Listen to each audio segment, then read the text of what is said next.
सखी मेरे पिताजी को बुलाओ, पहले लाइन में जो अपशकुन बैठा उसको धक्के मार कर निकाल दो पेंडॉल के बाहर.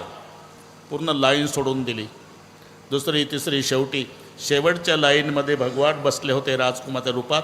त्यांच्या गळ्यात पुष्पमाला अर्पण केली. भगवान तिला घेऊन जातात. ती त्याची आहे. दैवी हेशा गुणमयी मम माया.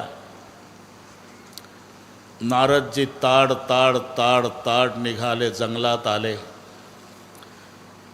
स्वच्छ पाण्याचं तळं बघितलं, पाण्यामध्ये बघितलं तर स्वतःचं रूप दिसलं, बंदर. बापरे, म्हणून समाज माझ्याकडे बघत होता का? मला वाटायचं देख नाही म्हणून लोक पाहतात. पण नारदाला राग आला. कोणाचा?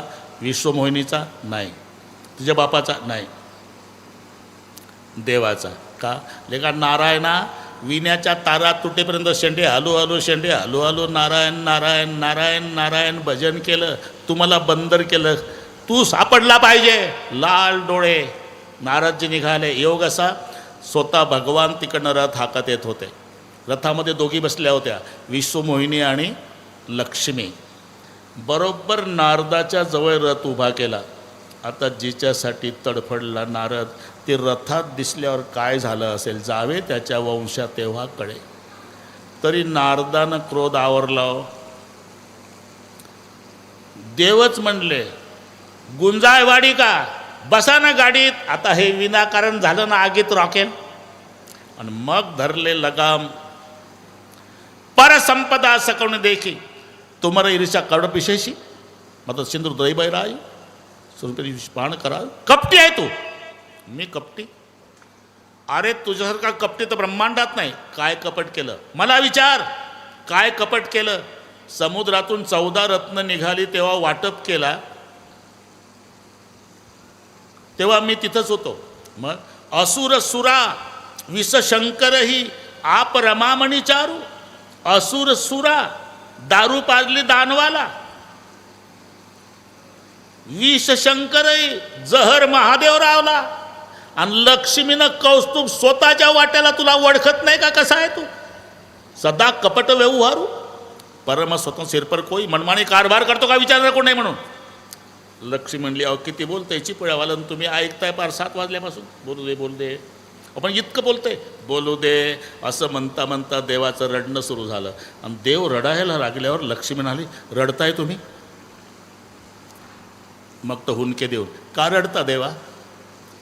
कारण सांगतो ना लक्ष्मी, या माझ्या नारदानं जन्मचा जन्म माझं गुणगान केलं. त्याच्या तोंडून निंदा ऐकायची माझ्या जीवनातली पहिली वेळ आहे. आणि लक्ष्मी, ज्याला समाजाकडून स्वतःचं गुणगान ऐकून घ्यायची सवय झालेली असते, त्यानं आयुष्यात एक दिवस तरी स्वतःच्या निंदेलाही सामोरा जायची तयारी ठेवायची असते. बोल बोल नारदा. कपी आकृती तुमकीनं. वानराचं तोंड दिलं का मला?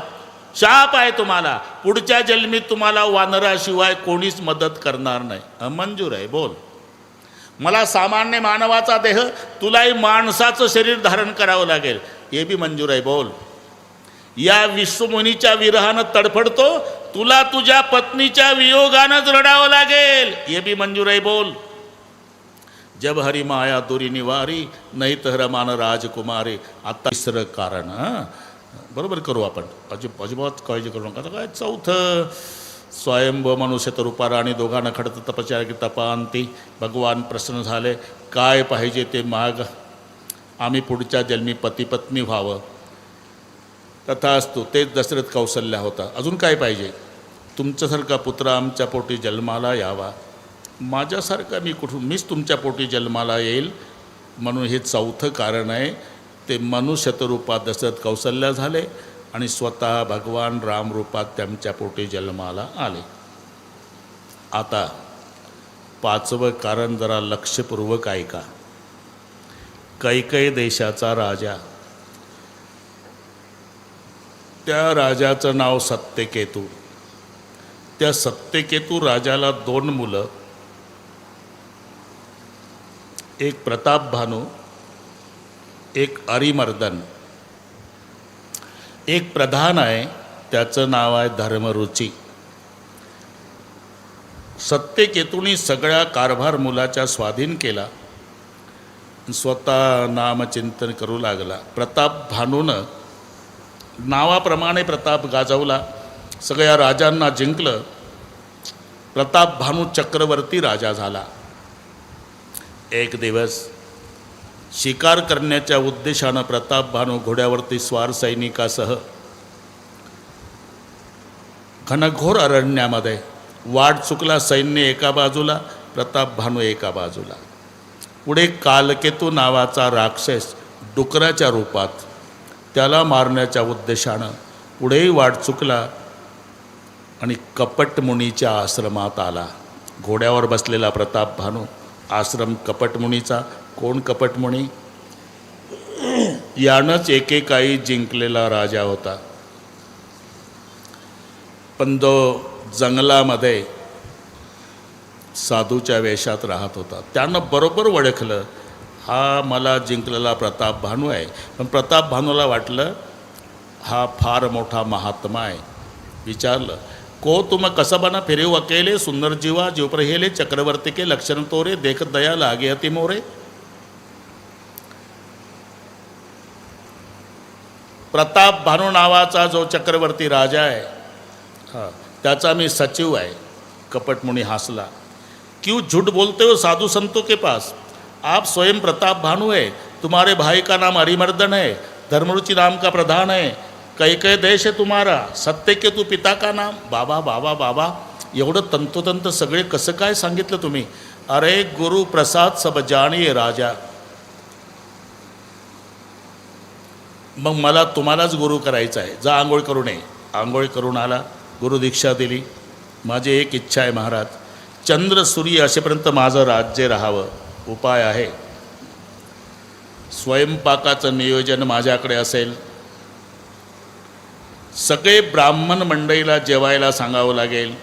ब्राह्मण मंडळीचं जेवण झाल्यावर ते आशीर्वाद देतील आणि मग तुझं राज्य चंद्र सूर्य असेपर्यंत राहील. पण स्वयंपाकाचं नियोजन माझ्याकडे राहील. ठीक आहे महाराज, आता झोप घे. झोपला. तो कालकेतू नावाचा राक्षस आला.